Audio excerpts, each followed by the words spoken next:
Recibimos, como habíamos anunciado, al doctor Fernando Tuesta, que ha tenido responsabilidades en el sistema electoral peruano, por una parte, que es politólogo de la Universidad Católica y que ha publicado hoy en redes sociales un artículo en el que sostiene que no le parece verosímil que haya podido haber un fraude, tal y como el empresario Samir Villaverde ha afirmado hoy desde la cárcel, por una parte, y argumenta que si fuera posible actuar de esa manera, pues se hubiera hecho siempre en el Perú. Y hay otros argumentos que utiliza. Buenas noches, doctor Tuesta. ¿Qué tal? ¿Cómo está, Fernando? ¿Qué es lo que le parece a usted que es más convincente contra la realidad de lo que ha afirmado el señor Samir Villaverde, que ha dicho que él ha sido testigo de reuniones en las que se ha pactado una colusión entre la candidatura de Pedro Castillo y autoridades electorales? En primera vuelta, además. Sí. Pues se refiere al 8 de abril. Bueno, para empezar es insostenible. Como tú bien has anotado, imagínate en cualquier país, en cualquier elección, y no solamente en el Perú, vas pues y entonces, no sé, pues corrompes a los plenos del jurado, sus equivalentes, y ganas la elección.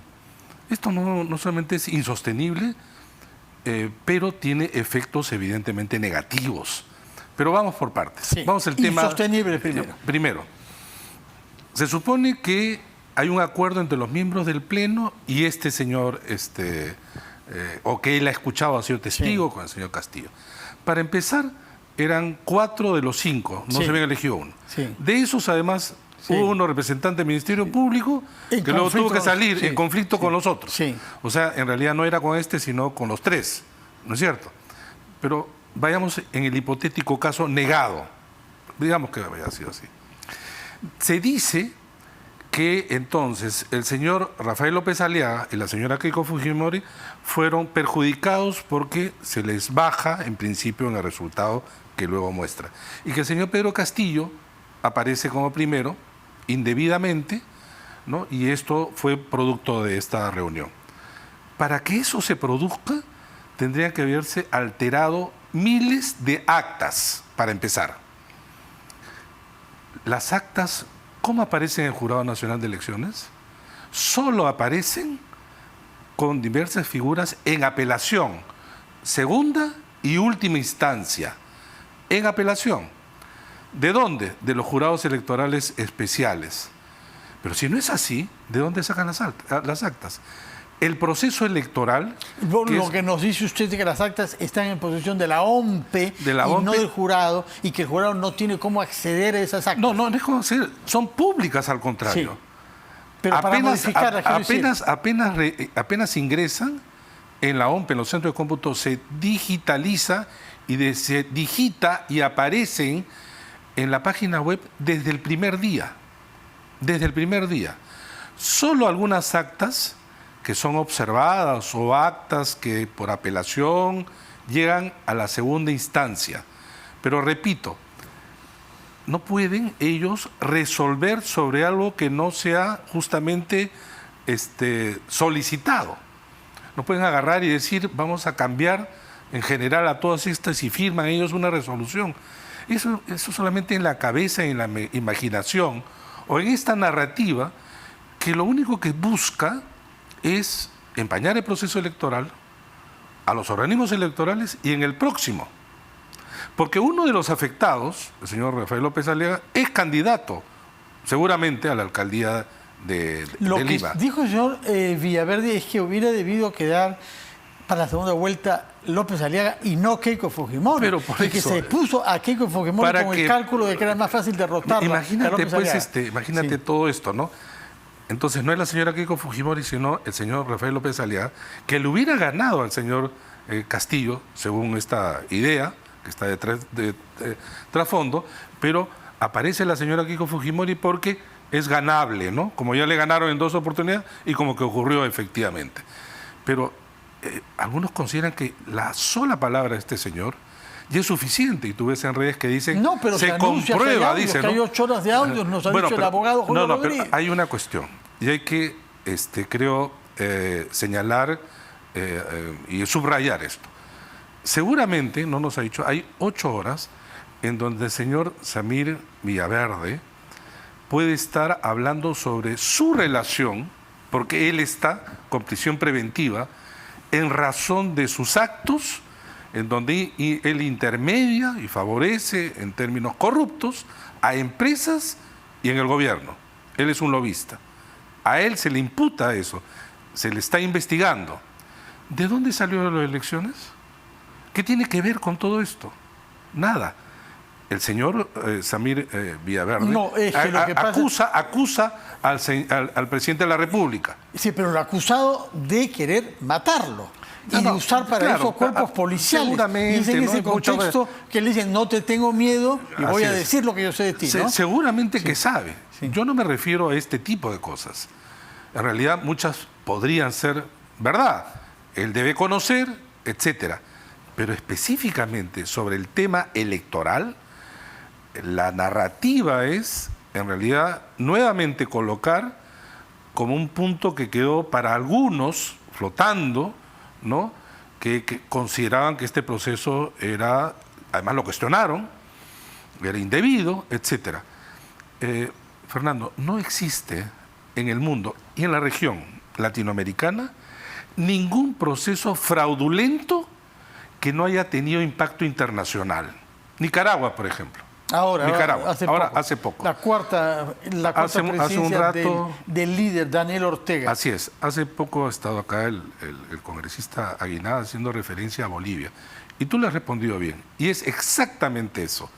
En el caso boliviano se acusa de fraude inicialmente a partir de los informes de la OEA. Y a partir de allí se cuestiona y en realidad se anulan esas elecciones y se hacen otras. La misma OEA, acá en nuestro país, lo que ha hecho es en sus informes, así como Unión Europea y Uniore y Nacionalmente Transparencia, han señalado que las elecciones han sido legítimas, que hay grupos políticos que no aceptan el resultado, esa es otra cosa, que el gobierno nacido de las urnas no es el que algunos creerían, y es un gobierno que lo hemos criticado, un gobierno nefasto, esa es otra cosa. El resultado electoral, en realidad, es incuestionable. Y repito, ningún gobierno, ningún organismo internacional ha cuestionado el proceso electoral. Nadie serio, salvo aquellos que creen o quieren creer en este mundo, en realidad, de creencias, en que es suficiente que una persona como, por ejemplo, en este caso, Samir Villaverde, diga que hubo una conversación, va a tener que demostrarlo.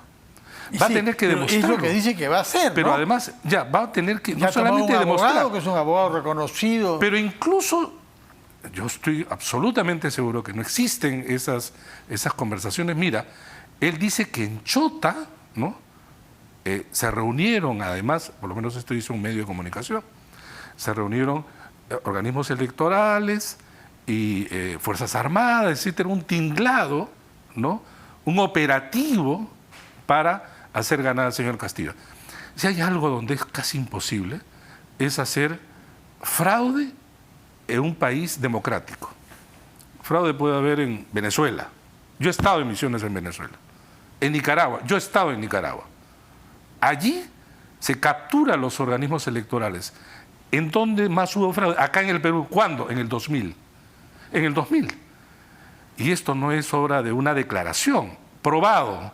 Videos se compraron a los organismos electorales. Miembros del Ministerio Público, Poder Judicial, medios de comunicación. En fin, eso ha sido probado. Y en el Perú, la OEA se retiró entre primera y segunda vuelta como nunca, salvo en 1989 en Panamá. Nunca en 60 años se han retirado.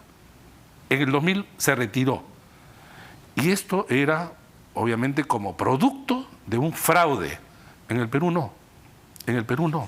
Siguen con la narrativa del fraude porque les es útil. Obviamente, el señor Pedro Castillo, acá hemos conversado. Personalmente tengo una evaluación obviamente negativa de este gobierno. Yo creo que se está haciendo mucho daño al país, pero eso es otra cosa.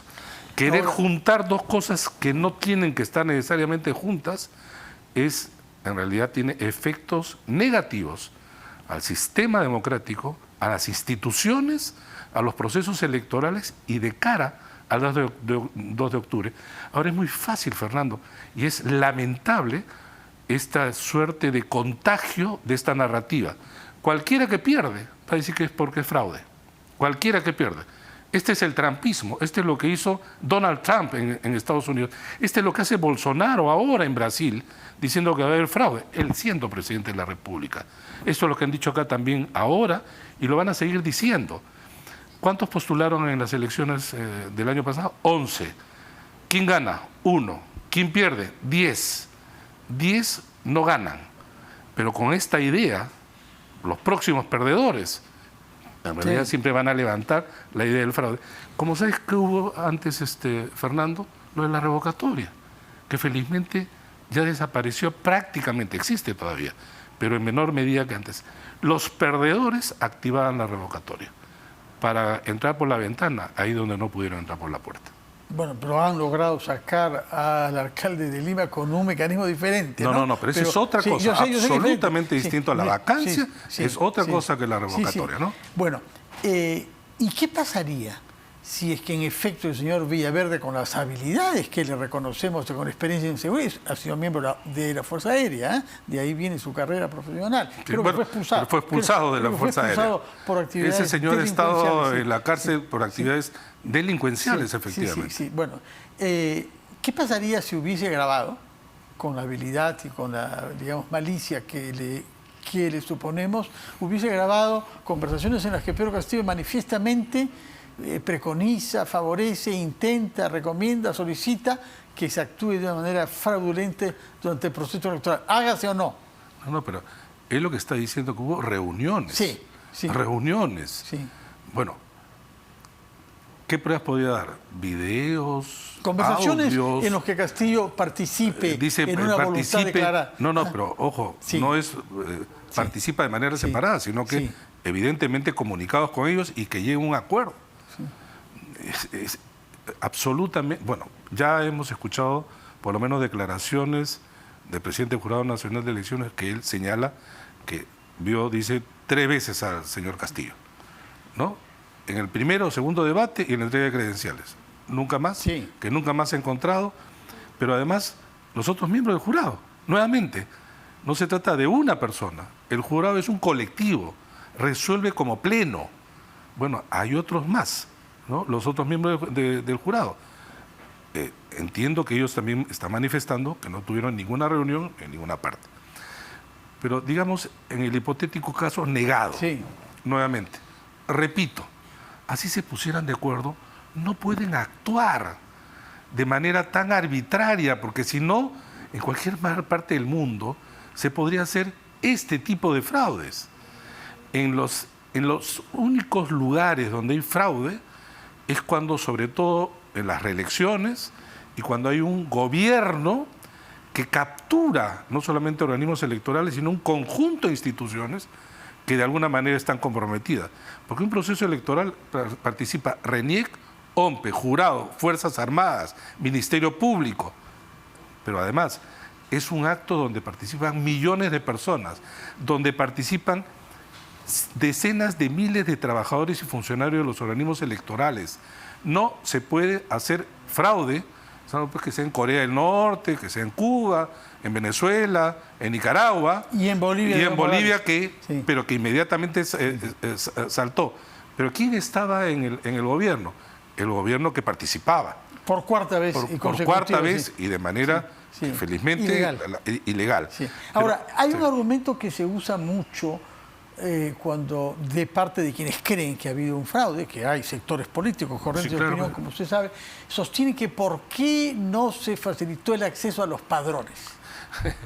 Varias cosas. No es que no se facilitó, ellos tenían que mostrar previamente, en cada una de las etapas del proceso electoral, desde la mesa, le asiste a los partidos y candidatos la posibilidad de interponer, por ejemplo, una solicitud de nulidad del votante o del elector del voto e incluso solicitar la nulidad. Pero las etapas son en un tiempo y son preclusivas. De ahí pasan al jurado electoral especial. Están los personeros, otra etapa, y el Jurado Nacional de Elecciones, y todo es público y todo se muestra. Pero se nos ha dicho que hay algunos lugares donde no habían el señor Aguinaga acaba de decir, por ejemplo, y donde aparecen mesas donde no hay ningún voto para Keiko Fujimori. Bueno, pero ¿saben que eso ya está en segunda vuelta? Sí. Porque el señor Villaverde está hablando de la primera vuelta. Sí, sí. Ahora tratan de confundir con la segunda vuelta. Dice, han habido actas donde no hubo ningún voto de la señora Keiko Fujimori. Hubo actas donde, eso no lo dicen, donde también hubo 0 votos por el señor Pedro Castillo. Hubo 0 votos. En todo proceso electoral pueden haber irregularidades. En Estados Unidos, en Francia, en España, en Perú, en Argentina, siempre, porque estamos hablando de un proceso, repito, donde hay millones que participan. En el Perú, los miembros de mesa son sorteados. Gente que a veces no está capacitada, se cometen errores. Pero el fraude es un operativo, distinto de irregularidades. Es un operativo pensado, planeado, etcétera, pero que en elecciones, un sistema democrático, es imposible, porque tendrías que involucrar a demasiada gente. El crimen perfecto no opera allí donde evidentemente demasiada gente. Fernando Tuesta, muchas gracias por venir acá y por explicarnos estas tesis suyas. Veremos cuáles son esas pruebas que el señor Villaverde dice poseer, las tendrá que dar a su abogado y sobre todo a la Fiscalía, que es el órgano competente para esto. Muchas gracias por su presencia acá y muy buenas noches, Fernando Tuesta, politólogo de la Universidad Católica. Hacemos una pausa y luego conversaremos con el presidente de la CONFIEP sobre temas que tienen que ver con el trabajo en el Perú.